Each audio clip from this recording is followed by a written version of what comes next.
Hey, what's up, everybody? This is Charles Sabansi. I want to welcome you guys to another episode of the Dreamerspro Show, where we cover everything from sports, hot topics, classic debates, entertainment, and we give you guys a fresh perspective on things and how we see them. And today we got a pretty interesting show for you guys. Before we get into it, please make sure you like the video and subscribe to the channel. Now, this is going to be a show that I'm definitely going to enjoy.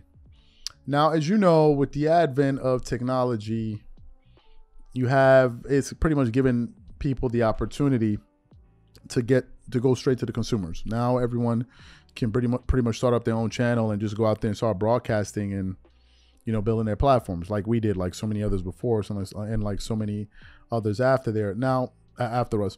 But another thing that's been happening is the advent of athletes now speaking on their own independent shows.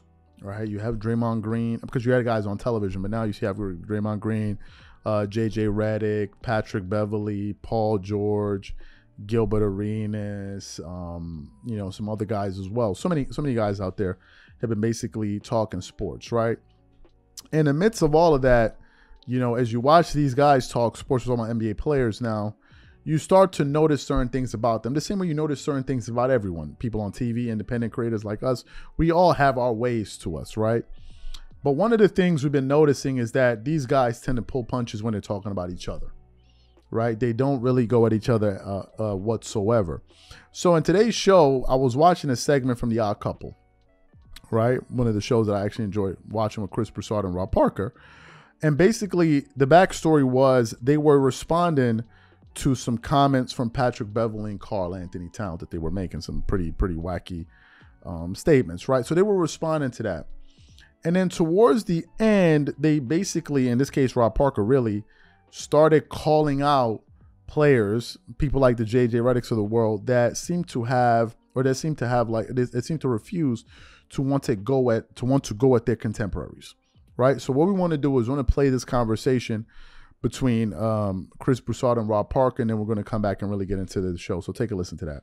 That's why I'm saying to you, Chris, enough with the noise. Stop. It's like a hobby. It's a hobby for these guys. Just, you know what? If these guys, Chris, want to pick up the phone and just have a conversation with each other, that's fine. But to act as if you're giving go on people IG Live, yeah, right. you're giving people some insight on something that's going on or breaking down basketball, and you're sitting there just saying whatever because that person's on the air with you, Chris. What is the purpose of that? It's lunacy. Stop. I'm serious. Guys, Rob, stop it, fans, sports fans. Don't do that to yourself just because, oh, Pat Beverley has Cat on. Oh, let me hear this. Oh, I can't wait to hear what Cat has to say. And Pat Beverley's he's a basketball player. He's not an interviewer.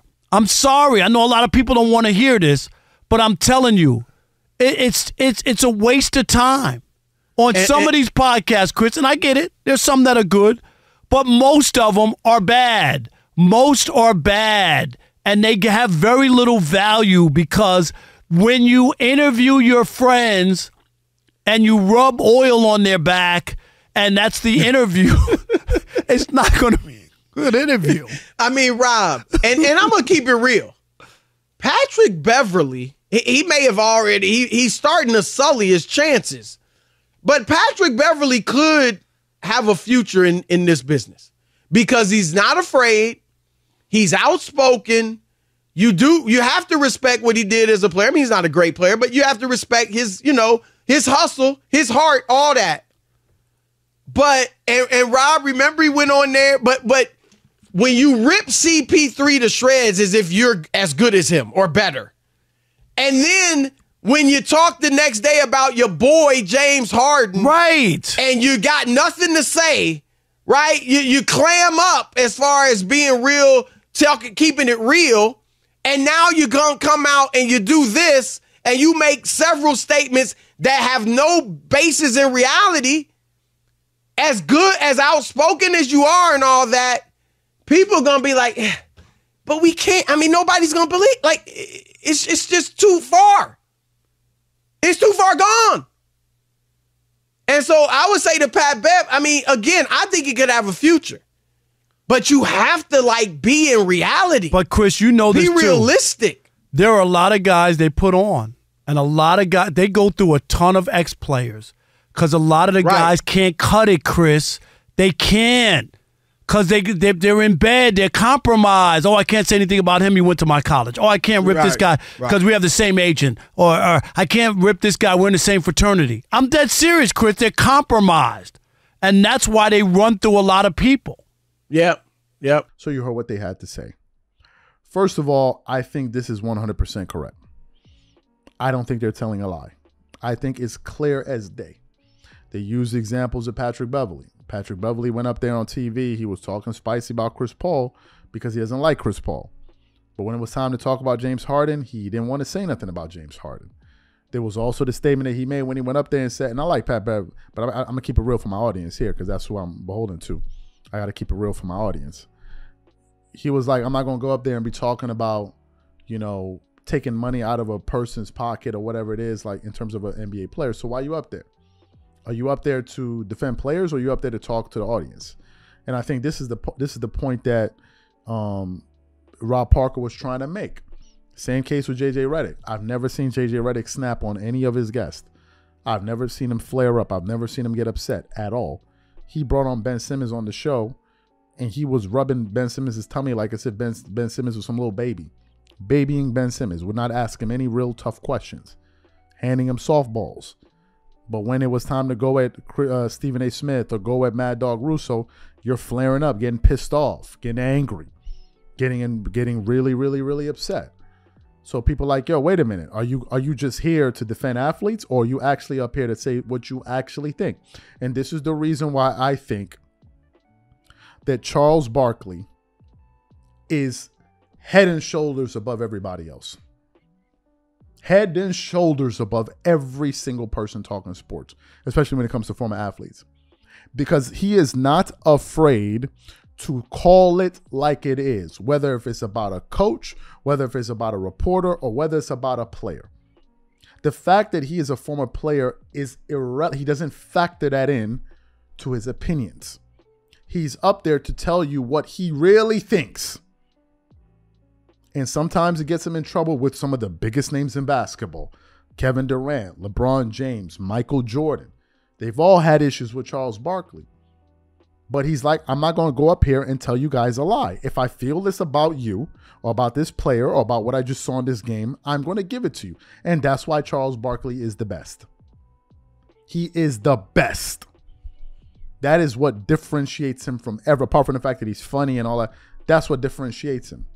Charles is going to call it like it is. Whether you like it or not, that's your business. And that's what you're supposed to do. If you're going up there to hold down your man, like, oh, I'm not going to say nothing about him because we're cool. I'm not going to say nothing about him. Then nobody wants to hear from you because you're picking and choosing who you want to talk about or keep it real about. Nobody cares to hear from people like that because you're just straddling the fence. When it comes to this person, oh my God, you have all the energy in the world. But just because this guy played in the NBA, I'm not going to say nothing. Come on, stop. One of the people that used to be very good at that was Steven Jackson.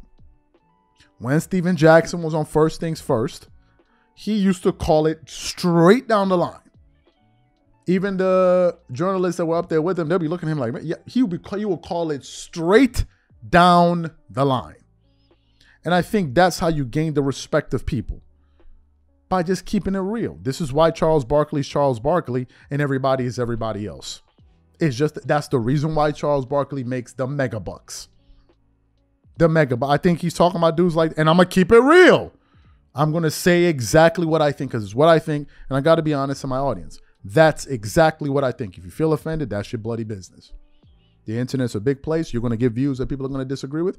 I'm going to give views that people disagree with, and vice versa, and so on and so forth. But these are my thoughts, and I think that these gentlemen made a fantastic point. So these are my thoughts and opinions, whatever you guys think. Please leave your thoughts and comments in the comment section. We catch you guys on the next show.